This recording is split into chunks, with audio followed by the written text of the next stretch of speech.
Bapak, Ibu, saudara-saudara sekalian, mari kita siapkan diri kita siapkan seluruh keberadaan kita di hadapan Tuhan. Kita mau mendengarkan firman Tuhan, mari kita berdoa.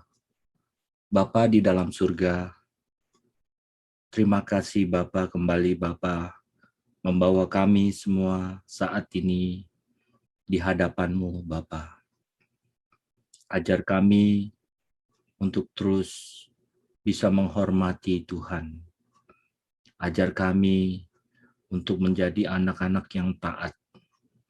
Ajar kami bukan hanya menjadi orang beragama, tetapi kami benar-benar diubahkan menjadi anak-anak Tuhan yang berkenan di hadapan-Mu Bapa. Terima kasih Tuhan. Ampunilah segala dosa dan kesalahan kami, keberadaan kami yang masih meleset, keberadaan kami yang masih belum sepantasnya kami harus menjadi anak-anak Tuhan yang berkenan. Tapi biarlah kesempatan saat ini, anugerah Tuhan mencerai kami, untuk kami terus berubah, untuk kami terus hidup berjuang untuk berkenan di hadapan-Mu Bapa. Berbicaralah kepada kami ya Tuhan, tuangkan isi hati-Mu, kebenaran-Mu bagi kami ya Bapa, agar jelas kami memahami, mengerti akan kehendak Bapa, agar kami benar-benar menjadi anak-anak Allah yang berkenan di hadapan Bapa. Kau berkati setiap jemaat-Mu yang sudah mengikuti ibadah online doa malam ini Tuhan.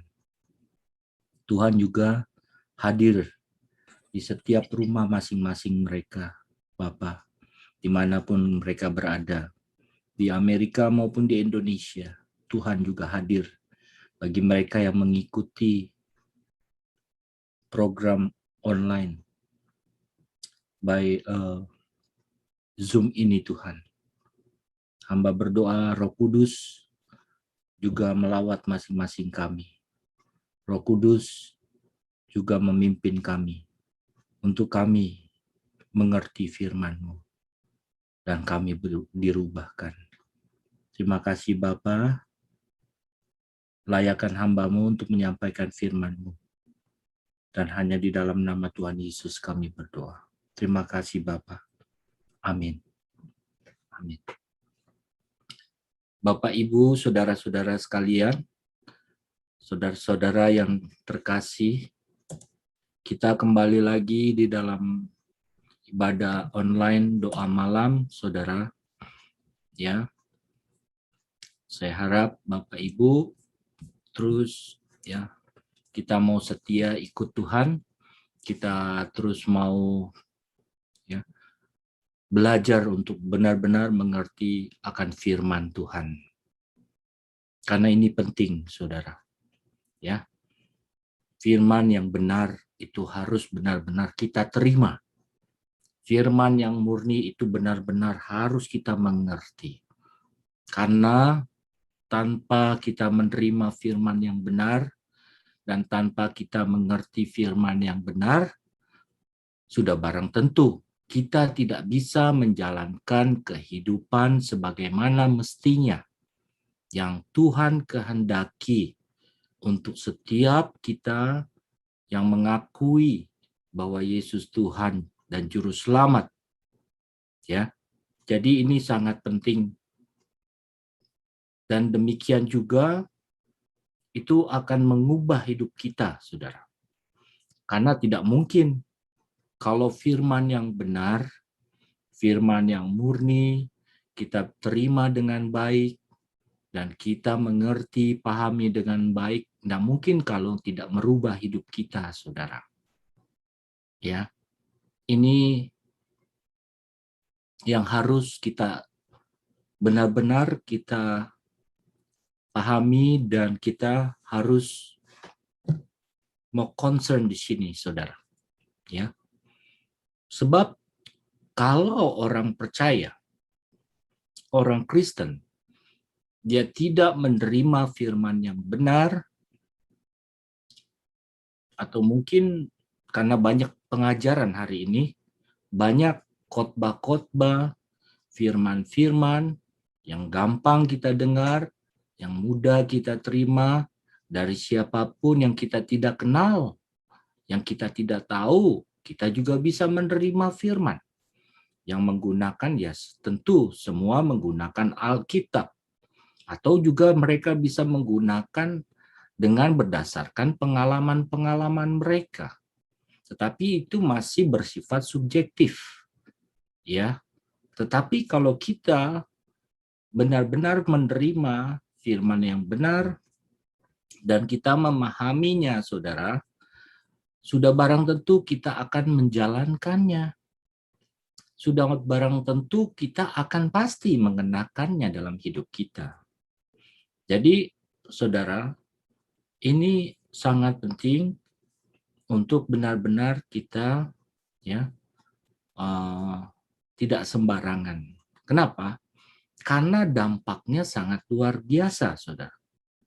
Dampaknya sangat luar biasa, ya, di dalam kehidupan kita, di dalam kehidupan kekristenan kita, ya. Kalau kita terima firman, bukan firman yang benar, dampaknya kehidupan kekristenan kita pun tidak benar, ya. Pasti itu, saudara. Kita tidak menjadi seperti apa yang Tuhan Yesus sudah ajarkan. Kita tidak akan pernah bisa menjadi seperti apa yang Tuhan kehendaki. Ya. Kenapa demikian? Karena, saudara, inti dari kekristenan itu adalah hidup Yesus. Ini penting, sangat penting. Inti dari kekristenan itu hidup Yesus. Tidak bisa tidak. Inilah yang diajarkan Tuhan Yesus dan dijalankan dan diikuti oleh murid-murid Tuhan Yesus 2000 tahun lalu, guru-guru, bapak-bapak gereja, dan setiap pengikut-pengikut Tuhan, ya, mereka mengenakan hidup Yesus. Makanya dulu belum ada agama Kristen. Yang ada adalah pengikut Kristus. Karena mereka mengikuti jalan hidup Yesus. Mereka menjalani dan mereka menerima firman yang langsung dari Tuhan. Penting, makanya saya bilang tadi, saudara, penting sekali kita mendengar firman yang benar.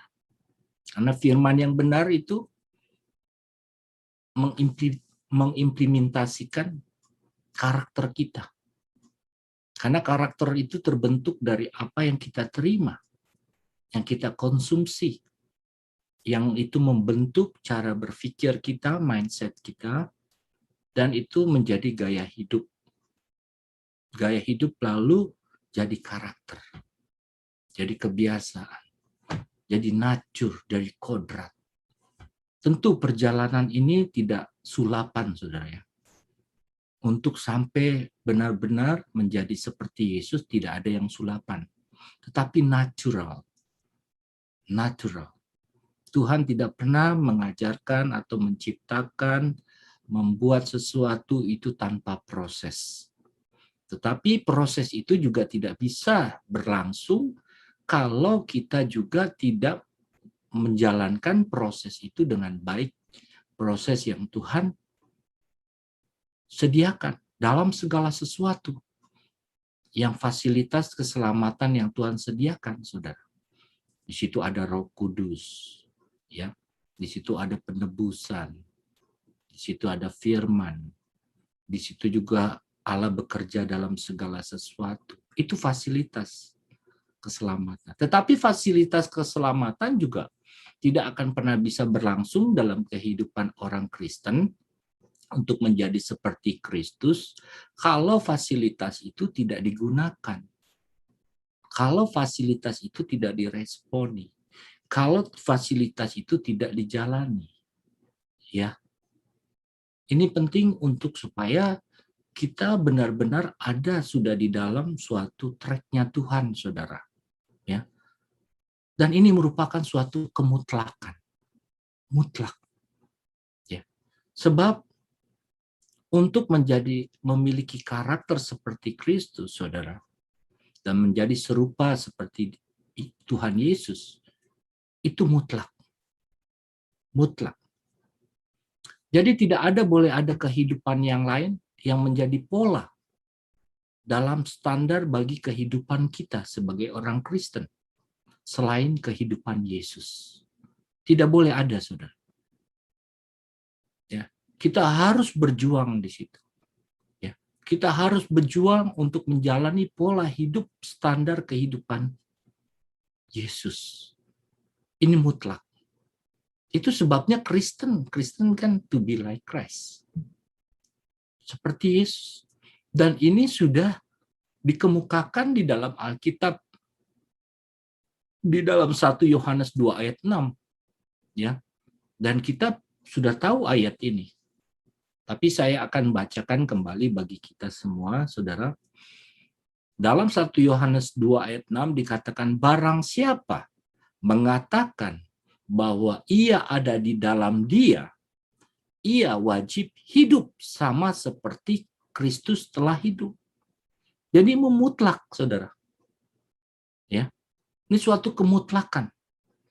Kalau kita mengaku kita bertuhankan Yesus sebagai Tuhan, di situ kita wajib hidup seperti Yesus hidup. Kalau tidak demikian, berarti dia menyimpang. Berarti dia memberontak. Berarti dia tidak mau menerima Yesus. Makanya di dalam pelajaran mengenai umat pilihan, menerima Yesus itu menerima logos, firman. Bukan hanya menerima nama Yesus yang dalam secara kognitif kita di dalam pikiran Yesus saja kita merasa sudah menerima Yesus, tidak. Tetapi menerima Yesus, kita menerima firman-Nya yang sama dengan kita harus mengenakan apa yang diajarkan Yesus. Apa yang Tuhan inginkan. Apa yang Tuhan perintahkan. Saudara. Jadi barang siapa percaya bahwa Tuhan itu nyata. Tuhan Yesus nyata. Kita percaya Allah itu ada, maka ini konsekuensinya. Dia harus hidup untuk mengikuti jejak Yesus. Ini konsekuensi. Kalau tidak demikian, maka tidak akan pernah bisa kita akan diakui sebagai pengikut Tuhan. Yang mungkin kalau di dunia ini, ya Tuhan juga rasa-rasa kayaknya nggak ada gitu, saudara ya. Allah itu nggak kelihatan. Kita sembarangan hidup, yang penting ngaku anak Tuhan, kita ngaku percaya Yesus, kita bilang kita orang Kristen, dengan kita rajin ke gereja, kita sudah jadi pengikut Kristus. Tetapi sebenarnya dalam kehidupan nyata, kita tidak mengikuti jejak Tuhan. Ya, kita tidak mengikuti jejak Tuhan Yesus. Kita tidak mengenakan gaya hidup Yesus. Ini bahaya, saudara. Ya, ini bahaya. Pasti suatu hari kita pun akan bisa ditolak. Ya, sebab saudara, ya, para rasul dan orang-orang percaya pada mula-mula, mereka sudah membuktikan hal ini. Ya, mereka menjadikan kehidupan Yesus sebagai jejak satu-satunya hidup di mana mereka berkiblat. Kita lihat sejarah, ya, kekristenan mula-mula. Semua mereka mati syahid, jadi martir. Mereka menderita. Menderita bukan karena kebodohan, tetapi menderita karena mengikut jejak Tuhan. Itulah, ya, itu. Mereka sudah membuktikan, saudara. Dan hari ini mereka sudah di tempat yang nyaman. Karena mereka selama hidupnya mengikuti jejak Yesus. Mereka bukan hanya menjalankan hidup orang beragama Kristen, ya, tetapi mereka mengikut jejak Tuhan. Ya. Jadi inilah standar, saudara, yang berlaku bagi semua orang Kristen, bukan hanya untuk pendeta. Ya, mengikuti jejak Tuhan Yesus ini menjadi standar bagi semua orang Kristen, bukan hanya untuk pendeta, aktivis, pelayan, ya, pelayan di dalam gereja, semua harus kita ya mengenakan ya hidup Yesus atau mengikuti jejak Tuhan. Ya. Itu sebabnya firman Tuhan berkata di dalam 1 Petrus 2 ayat 9, tetapi kamulah bangsa yang terpilih, imamat yang rajani, bangsa yang kudus, umat kepunyaan Allah sendiri, supaya kamu memberitakan perbuatan-perbuatan yang besar dari Dia. Apa itu? Perbuatan yang besar. Yang telah memanggil kamu keluar ya, dari kegelapan kepada terangnya yang ajaib. Jadi memberitakan perbuatan yang besar itu ketika kita mengenakan hidup Yesus. Ketika kita dulu hidup sama maunya, kita hidup hanya menjalankan hidup keberagamaan seperti orang beragama, ya, orang Kristen beragama. Tetapi kita juga sebagai umat pilihan, kita harus keluar, saudara. Kita harus keluar dari kegelapan. Kegelapan ini berbicara bukannya gelap begitu, saudara ya. Gelap ini artinya kehidupan yang tidak sesuai kehendak Allah. Kehidupan di luar Kristus. Hidup duniawi. Hidup hanya berfokus kepada diri sendiri. Belum berfokus kepada Tuhan. Nah, hidup gelap kepada terang yang ajaib. Ini adalah kehidupan yang totally different. Kehidupan yang tidak sama dengan dunia. Kehidupan yang tidak sama dengan orang beragama. Tetapi kehidupan sebagai anak-anak Allah. Dari perbuatannya. Karena dari perbuatan itu akan menunjukkan ya jati diri seseorang. Ya, kalau dia mengatakan sebagai orang Kristen, pasti akan perbuatannya kelihatan. Ya, kelakuannya, ya, semuanya. Ya.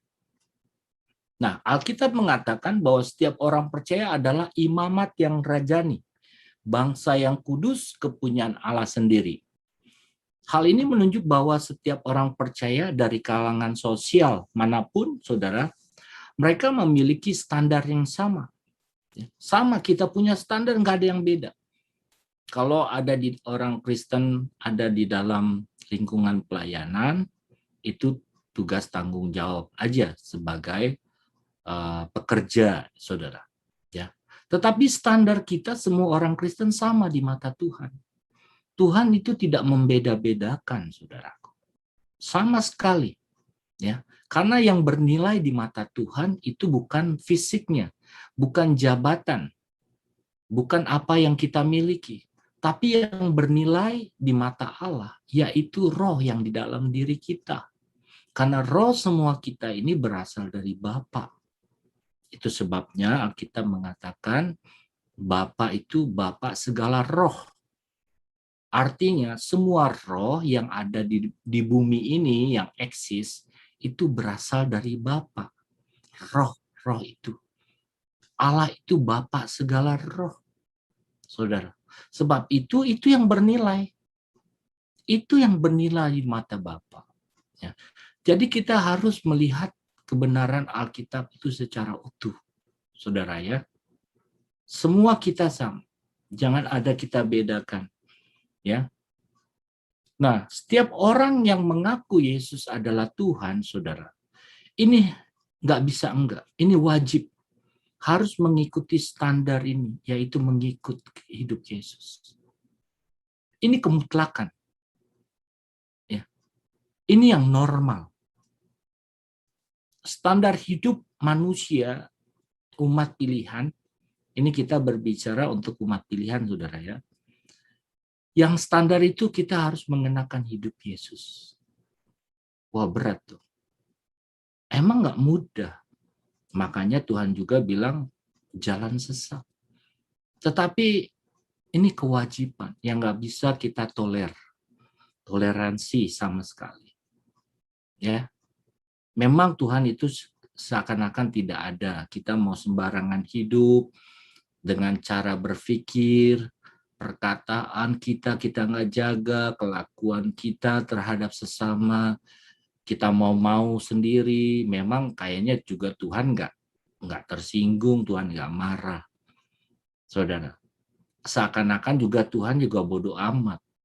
Memang dalam zaman anugerah seperti yang kita hidupi hari ini, seperti Tuhan itu sangat baik, saudara.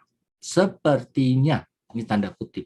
Tapi kalau kita lihat dari perjanjian lama, bagaimana Allah itu menindak umatnya itu sangat luar biasa. Salah sedikit langsung dihukum mereka, saudara. Ya, mereka dikasih sakit penyakit, kalah perang, ya mereka kena kutuk, ya. Iya, karena mereka bebal, nggak mau mengikut Tuhan, dan mereka mau mengikuti kehidupan, bahkan mereka menyembah ilah-ilah lain. Tuhan sangat tegas, ya, dalam perjanjian lama. Tetapi kalau dalam perjanjian baru, itu seakan-akan Tuhan itu baik sekali, ya. Seakan-akan Tuhan itu maha sangat super. Tuhan Yesus itu maha super, sangat super baik. Tetapi banyak orang Kristen nggak lihat Alkitab. Apa? Tuhan bilang, aku mengumpulkan murka. Saudara lihat di 1 Petrus 1, Allah menyimpan murkanya di hari penghakiman. Lihat. Ya. Ini lebih bahaya, saudara. Memang kalau dalam perjanjian lama, tindakan Allah itu langsung. Ya. Umat Tuhan bersalah sedikit, ya, melakukan dosa, perbuatan yang tidak berkenan di mata Allah, langsung dihukum. Kalau perjanjian lama, perjanjian baru, orang Kristen, umat pilihan, mau hidup sembrono, mau semena-mena, mau hidup ngikutin gaya dunia, kayaknya Tuhan biarin. Seakan-akan Tuhan biarin. Tidak. Tuhan menyimpan murkanya, saudara. Ini bukan mau menakuti, saudara, ya, tapi memang ditulis di Alkitab. Allah menyimpan itu api untuk hari penghakiman. Jadi ini lebih bahaya. Kita harus sungguh-sungguh fokus kita hidup, ya. Bagaimana kita menjalankan hidup itu, saudara. Ya. Karena itu adalah suatu kewajiban, ya, mengikuti jejak Tuhan. Itulah yang diikuti oleh para rasul, guru-guru, bapak-bapak gereja, orang-orang Kristen abad pertama. Mereka semua mengenakan hidup Yesus. Makanya mereka fokusnya hanya Tuhan dan kerajaan. Nggak ada fokus yang lain di bumi ini. Ya, kalaupun mereka lakukan pekerjaan apapun, yang itu semua diarahkan untuk kepentingan kerajaan Allah. Ya, bukan untuk diri sendiri. Ya, bukan untuk kepentingan diri sendiri. Ya, gereja tidak boleh mengesankan bahwa pendeta atau aktivis memiliki pola hidup yang lebih tinggi dibanding jemaat. Ini bahaya. Memang tidak dapat dipungkiri bahwa pendeta dan aktivis itu menjadi contoh yang disoroti bagi banyak orang atau bagi banyak jemaat yang melihatnya. Akan tetapi hal ini tidak berarti bahwa jemaat boleh merasa aman untuk memiliki standar hidup yang lebih rendah atau standar hidup yang tidak sesuai kehidupan Tuhan Yesus. Seakan-akan jika status jemaat itu lebih dimaklumi. Tidak, saudara. Sama. Jemaat pun harus mengenakan hidup Yesus. Jadi bukan hanya untuk para aktivis atau buat pendeta Nah, itu untuk rohaniwan aja. Kalau kita jemaat ya kita wajarlah, namanya juga Tuhan tahu, Tuhan bisa maklumi. Tidak, saudara. Tidak. Semua. Karena darah Tuhan Yesus menebus bukan hanya untuk pendeta saja. Jemaat. Ya. Anugerah keselamatan yang disediakan juga bukan hanya untuk para rohaniwan, tetapi semua orang Kristen, saudara. Ya. Makanya kalau kita salah pergunakan ya keselamatan yang Tuhan berikan, kita akan lebih parah daripada orang yang tidak percaya, karena mereka nggak mengenal, mereka nggak tahu. Makanya tidak heran kalau banyak orang Kristen itu sangat jahat. Jahat sekali. Jahat terhadap sesamanya. Jahat terhadap orang lain. Iya, karena merasa sudah selamat, tapi tidak mengenakan hidup Yesus. Akibatnya apa? Mereka hidupnya jadi lebih jahat. Memang kalau di luar tidak kelihatan, di luar bisa baik, tapi hatinya picik, ya. Kejahatan di pikiran. Ya. Itu yang membuat karakter, sehingga banyak orang Kristen karakternya tidak seperti Kristus, tetap karakter seperti anak dunia, bahkan lebih parah. Jadi tidak heran kalau banyak orang Kristen juga masuk neraka. Karena tidak mengenakan hidup, itu dampak, sebab akibat, kausalitas. Nggak mungkin, saudara, ya. Kalau dia mengenakan hidupnya sesuai dengan Yesus yang dijalankan Tuhan, tentu ini perjuangan ya. Kehidupan itu bukan kayak otomatis kita bisa kenakan kayak baju. Kita tiba-tiba kita langsung pakai. Tidak juga. Berjuang di situ, saudara. Nah, itu harus dijalani dengan ketika kita menjalankan hidup setiap hari, ya, waktu kita bekerja, waktu kita sekolah, waktu kita di rumah, semuanya itu sarana Tuhan. Semua apa yang kita kehidupan ini fasilitas Tuhan sediakan. Makanya Allah bekerja dalam segala sesuatu untuk mendatangkan kebaikan. Nah, kebaikan di situ kebaikan agar kita diubah menjadi seperti Yesus. Ya. Kebaikan di situ bukan kebaikan kalau kita ada masalah, oh nanti Tuhan tolong. Kalau kita ada sakit penyakit, kita disembuhkan. Kalau kita ada masalah, nanti jalan dibukakan. Bukan kepada hanya pada pemenuhan kebutuhan jasmani, tapi kebaikan Allah yang paling esensi, yaitu mengubah kita. Mengubah karakter kita untuk menjadi seperti Dia. Saudara. Makanya penting untuk menjalani hidup Yesus. Itu mutlak sebenarnya. Ya. Ini suara kebenaran, saudara, ya. Suara kebenaran Tuhan. Ya. Karena Tuhan itulah kebenaran. Nah, kalau dunia ini kan orang mau mencari kebenaran. Ya. Kalau kita orang percaya bukan mencari, kita mengenakan kebenaran itu. Jadi kebenaran itu harus benar-benar diimplementasikan dalam hidup. Baru itu akan kelihatan nyata, ya, dalam kehidupan yang akan dilihat oleh orang, ya.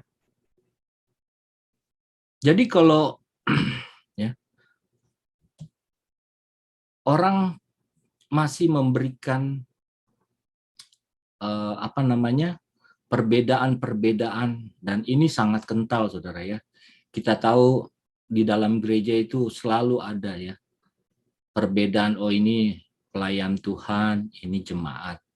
Oh, ini hamba Tuhan, ini bukan hamba Tuhan. Itu udah kental dalam gereja, saudara. Gak boleh lagi. Kita semua ini sama di mata Allah, saudara.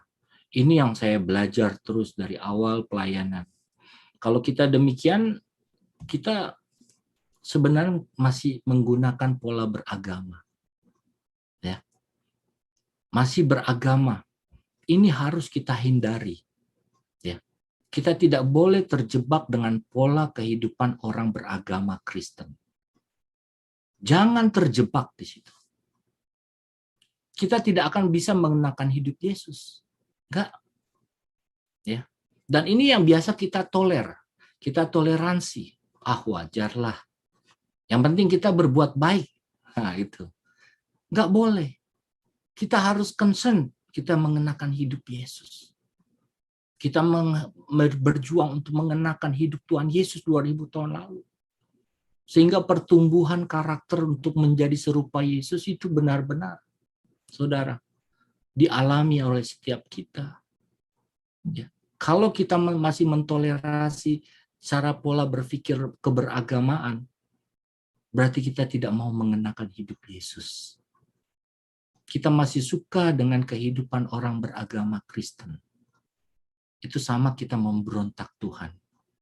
Sebab Tuhan datang ke dunia bukan untuk menciptakan agama Kristen. Tapi Tuhan datang ke dunia untuk memberikan hidupnya kepada kita. Supaya kita bisa mengenakan hidup Yesus dalam hidup kita. Supaya kita layak jadi umatnya. Supaya kita layak untuk masuk dalam kemah abadi selama-lamanya bersama dengan Tuhan. Tuhan itu sangat baik. Kita tidak bisa membayar semua ini fasilitas, saudara. Tetapi kalau kita juga tidak mau memperjuangkan fasilitas ini, kita pun pasti akan dibuang. Ya, makanya saudara harus benar-benar, ya, kita berjuang ini. Ini satu kemutlakan. Ya, jadi kemutlakan orang Kristen itu bagaimana kita mengenakan hidup Yesus. Di luar itu nggak mutlak. Kan kalau orang dunia, orang beragama, ya, banyak mutlaknya, saudara. Ya, mutlak punya keluarga bahagia. Itu mutlak. Mutlak punya pasangan hidup.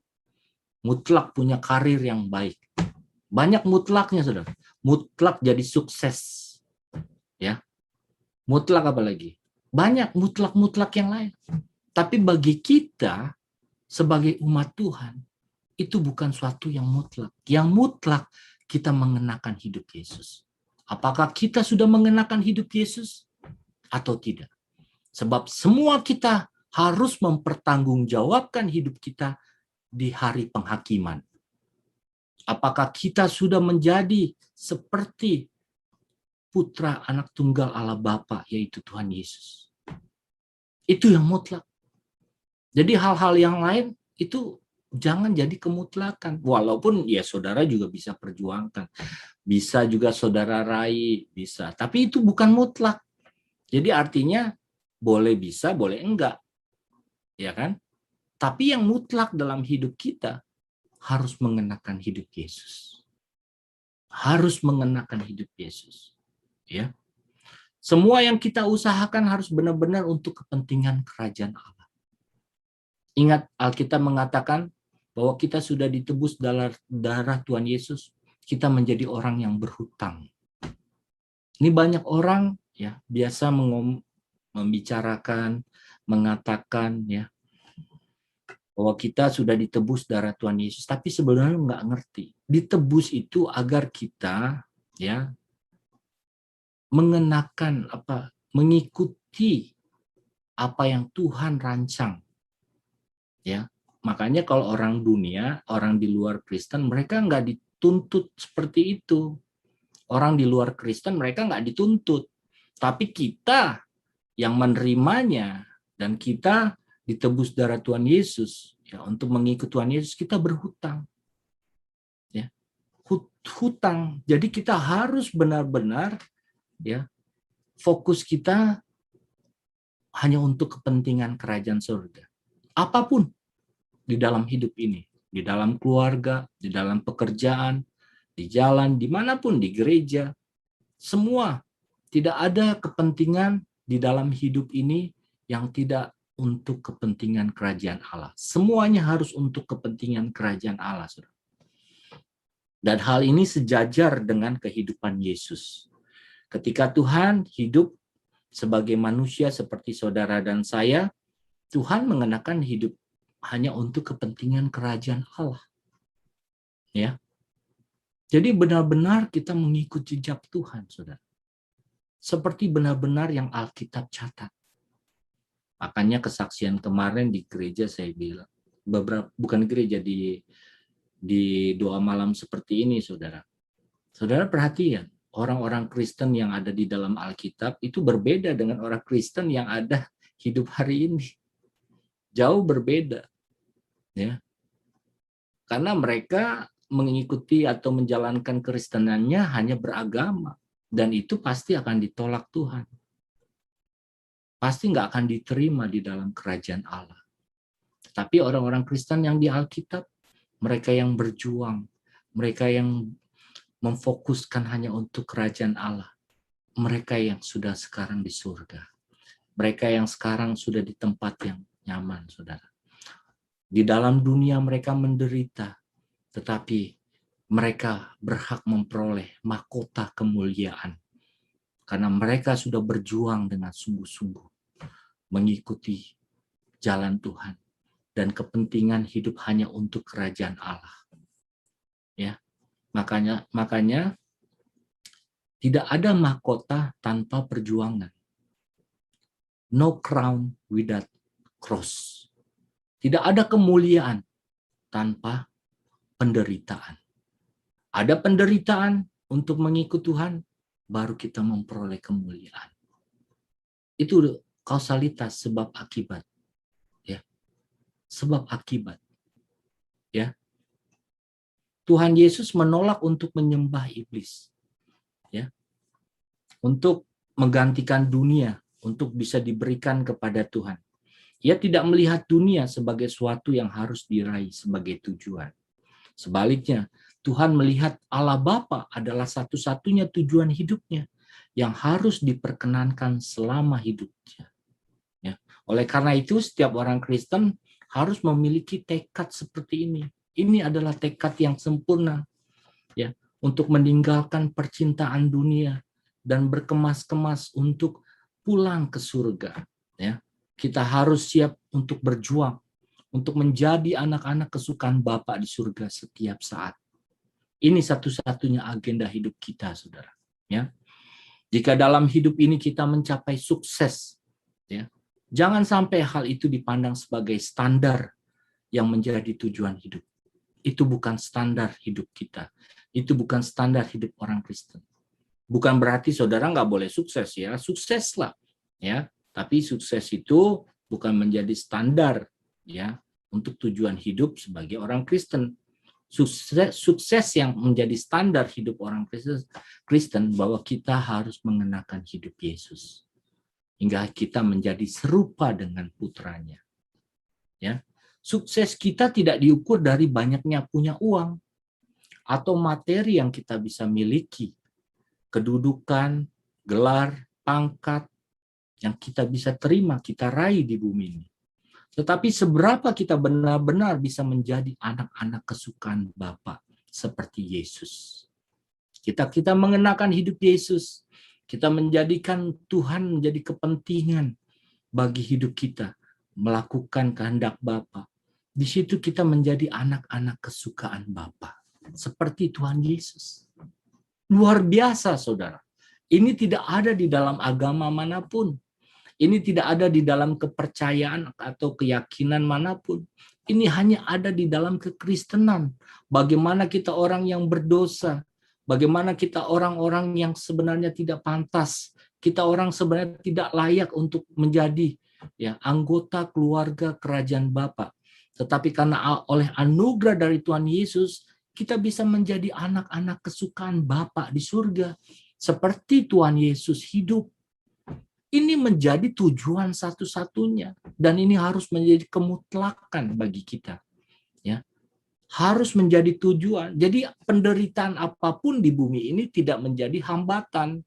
Penderitaan yang kita alami itu bukan menjadi rintangan kita untuk bisa mengenakan hidup Yesus dan mengarahkan tujuan hidup kita kepada Tuhan dan kerajaan. Itu tidak jadi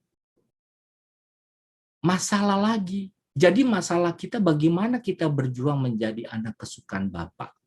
Itu masalah kita sebenarnya. Wah, ini luar biasa, saudara. Ini luar biasa. Wow, setelah saya mengerti hal ini juga saya jadi, wah, saya nggak mau menyia-nyiakan, saudara. Walaupun saya pun belum sempurna. Walaupun saya masih banyak kesalahan. Tetapi begitu saya memahami, mengerti kebenaran firman yang murni ini.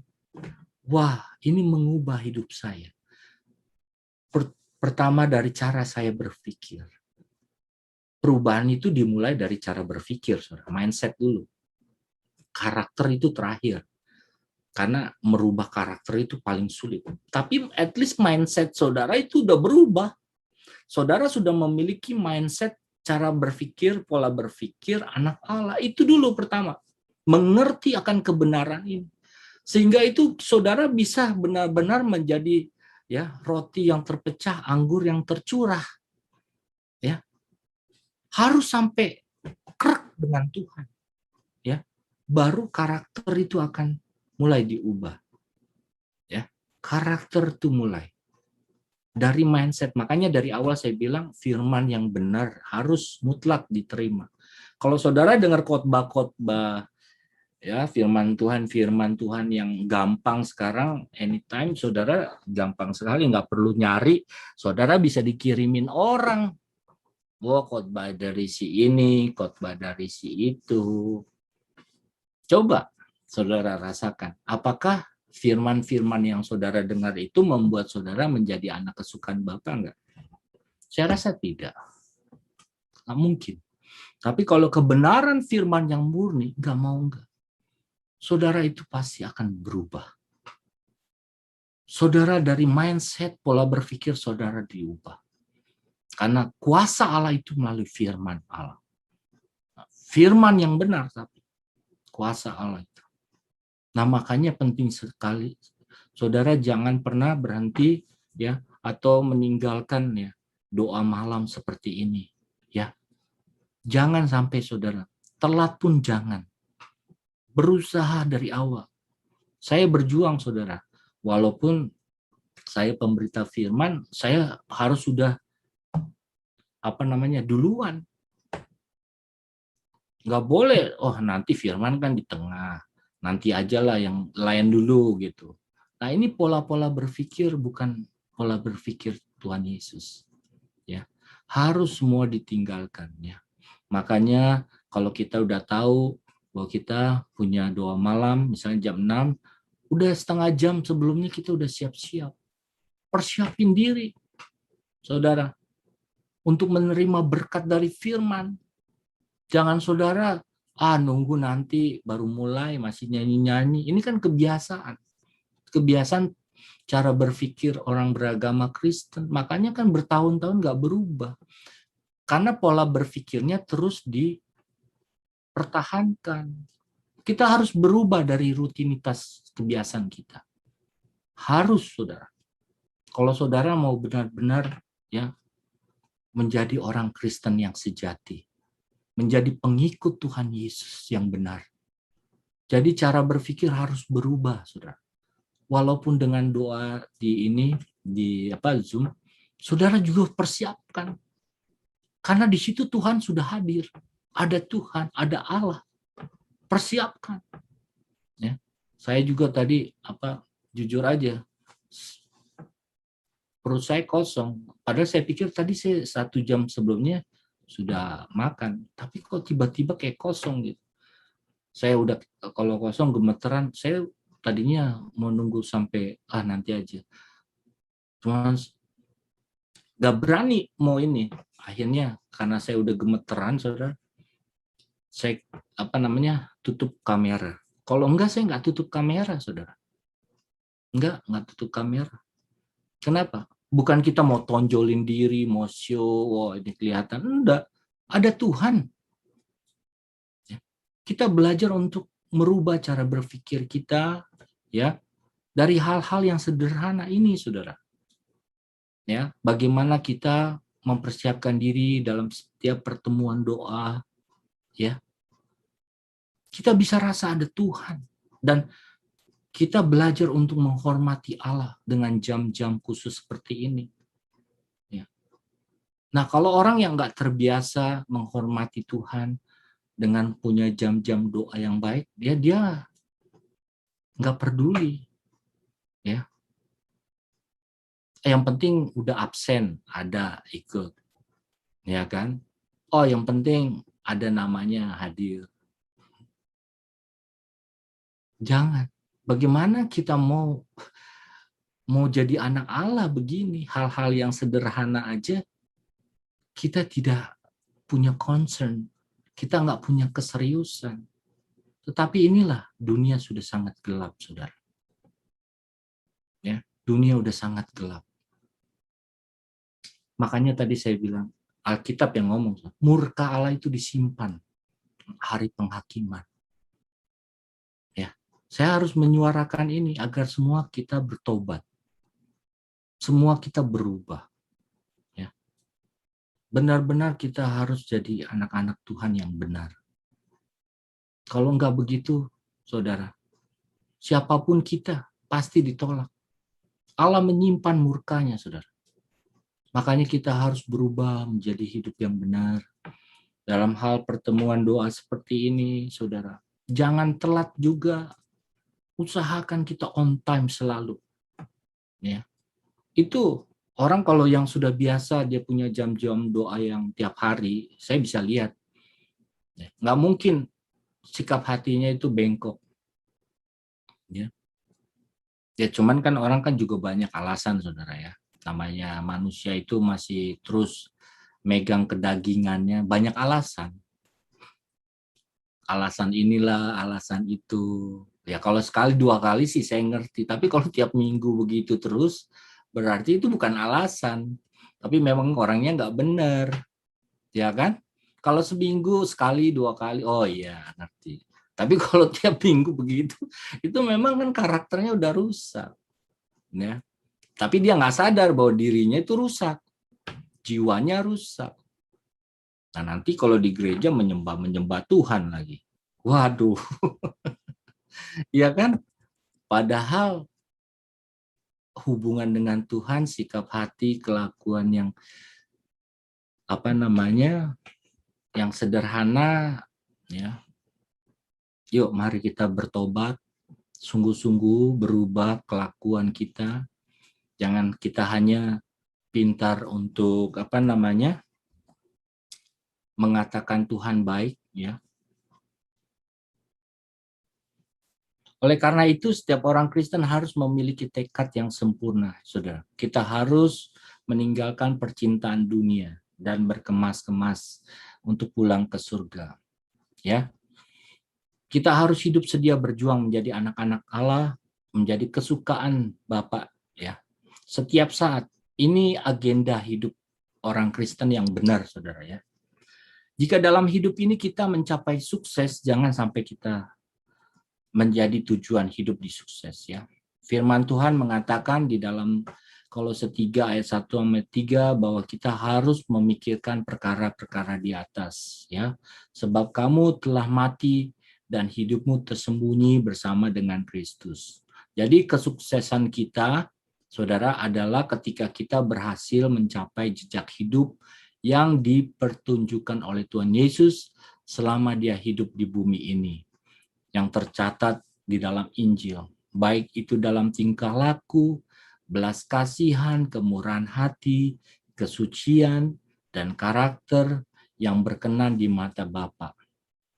Jadi saudara, dalam hal ini apa yang harus kita lakukan? Yang harus kita lakukan, kita harus selalu menyediakan diri untuk diajar oleh Tuhan. Ini sangat penting, ya. Kita harus menyediakan diri untuk diajar oleh Tuhan. Ya, kalau kita tidak mau dan tidak pernah menyediakan diri untuk diajar oleh Tuhan, kita tentu tidak akan bisa dibentuk. Ya, kita akan selalu berfokus kepada pikiran kita, kepada dunia. Kita tidak berfokus kepada Tuhan dan kerajaannya. Jadi menyediakan diri untuk diajar oleh Tuhan itu sangat penting bagi kehidupan orang Kristen yang sejati. Agar fokus kita diarahkan Tuhan untuk kepada Tuhan dan kerajaannya. Ya, harus setiap hari memberi diri untuk diajar. Tuhan ajar aku. Setiap hari, ajar aku. Nah, Tuhan nanti akan bekerja dalam melalui peristiwa hidup. Ya, kalau tidak mampu, katakan Tuhan aku tidak mampu. Ya, kayak beberapa hari ini saya dapat tekanan juga. Tuhan saya nggak kuat. Bilang sama Tuhan. Tuhan itu punya banyak cara, saudara. Ya. Nah, nanti Tuhan cari jalan yang lain. Tapi intinya Tuhan itu mau membentuk kita, ya, menjadi anak-anak kesukaan Bapa. Ya. Makanya itu kita harus selalu menyediakan diri diajar oleh Tuhan dengan cara yang sederhana sampai cara yang nah, kalau biasanya cara Tuhan yang besar itu dengan peristiwa hidup, wah itu janganlah, saudara ya. Tapi kalau kita, ya karena saya juga ngotot, saudara ya, karena saya kayak pengen buru-buru, karena nggak gampang menjadi seperti Yesus atau hidup kudus, hidup suci, itu nggak mudah. Tapi saya kan suka paksa diri, ya, suka paksa diri. Dikasih yang berat sama Tuhan, wah dikasih yang berat, Tuhan saya nggak mampu. Bilang sama Tuhan, nanti Tuhan pakai cara yang lain, tapi tetap tujuannya kita mau menjadi seperti Yesus, saudara.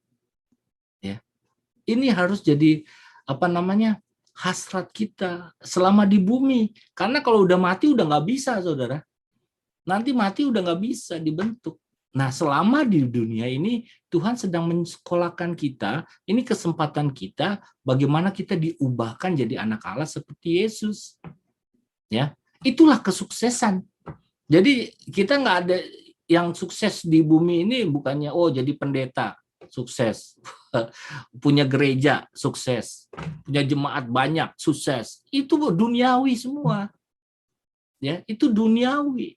Bukan kesuksesan kita ketika kita berubah dan kita bisa menjadi seperti Kristus. Itu kesuksesan orang percaya yang sejati. Iya. Makanya ini saya melayani untuk ini. Nah, banyak orang ngikut saya nggak ngerti. Dia pikir ikut saya untuk bikin gereja. Aduh, jadinya ya gitu. Yang penting hari Minggu hadir. Yang penting hari Minggu melayani. Bukannya nggak boleh, saudara. Tetapi ya saya bilang, ini tujuan saya ini. Makanya saya nggak ngotot menjadi gereja besar, punya banyak jemaat. Nggak usah. Itu bagiannya Tuhan. Tuhan percayanya kasih kita berapa, itu bagian Tuhan. Bagian kita bagaimana kita menjalankan tugas kita. Udah itu aja dulu. Kita pikir yang sederhana. Ya, jangan pikir yang terlalu bagaimana gitu. Aduh, saudara. Ya tentu kita mau lah ya, saudara. Apalagi pendeta seperti saya. Biasa rata-rata kalau udah jadi pendeta punya gereja, harus jadi gereja besar, jemaat banyak. Itu rata-rata begitu. Tetapi itu kan cara berpikir dunia. Ya, pasti ada kepentingan. Kalau kita sebagai hamba, pelayan, apa kita punya hak? Kita tidak punya hak dalam pekerjaan Tuhan. Yang ada tugas kita. Tugas kita melakukan yang Tuhan percayakan. Makanya banyak orang ngikut saya melayani di gereja nggak ngerti, maunya ya itu. Gak usah, saudaraku. Hidup ini happy kalau kita jalani dengan apa kehendak Tuhan sebenarnya. Tapi kalau hidup ini kita jalani maunya kita, keinginan kita, nggak happy, ya, nggak bahagia, nggak sejahtera. Ya, jadi jalanin aja, saudara.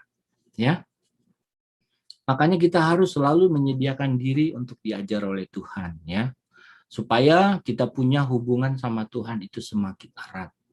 Kita memahami perasaan Bapa. Kita sudah mengerti. Itu aja udah cukup buat saya, saudara.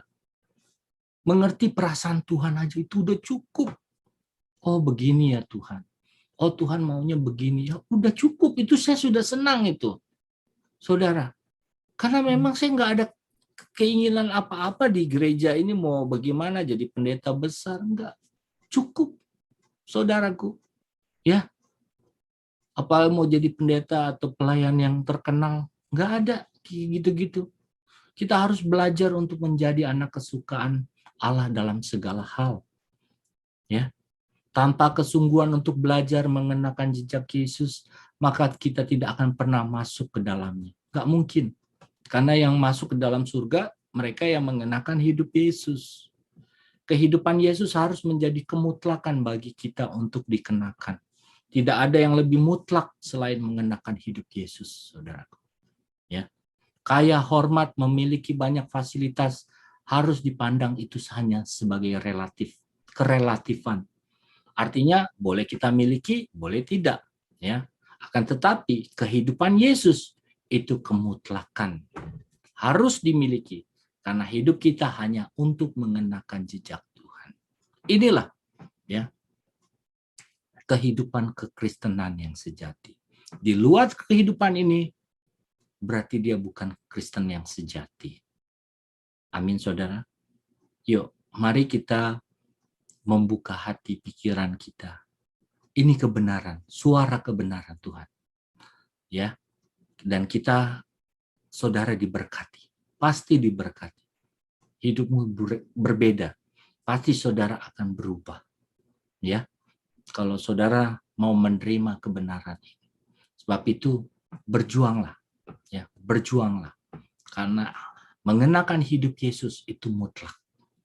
Mutlak harus dikenakan. Demikianlah firman Tuhan yang bisa saya sampaikan dan saya bagikan bagi saudara. Dan semoga saudara semua diberkati oleh Tuhan. Oke, saudara, kita akan tutup doa malam kita dengan kita menerima berkat dari Tuhan. Terima kasih Bapa untuk firman-Mu. Terima kasih untuk kebenaran-Mu bagi kami.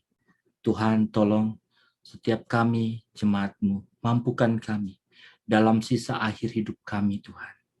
Kami percaya ini kebenaran daripada Tuhan. Dan benar-benar kami mau mengenakan hidup kekristenan yang benar. Yang setelah berabad-abad hampir punah. Yang kami tahu hanyalah kehidupan orang beragama Kristen. Dan kami tidak mau, Tuhan. Kami mau mengenakan hidup Yesus yang benar. Sebab itu Bapa, berkati kami terus dengan kebenaran-Mu. Agar supaya jerih payah kami tidak akan menjadi sia-sia di dalam kehidupan kekal kami nanti. Terima kasih Bapa, segala hormat, pujian, dan syukur kami kembalikan kepada Tuhan Yesus Kristus, Juru Selamat, penebus dosa hidup kami. Haleluya.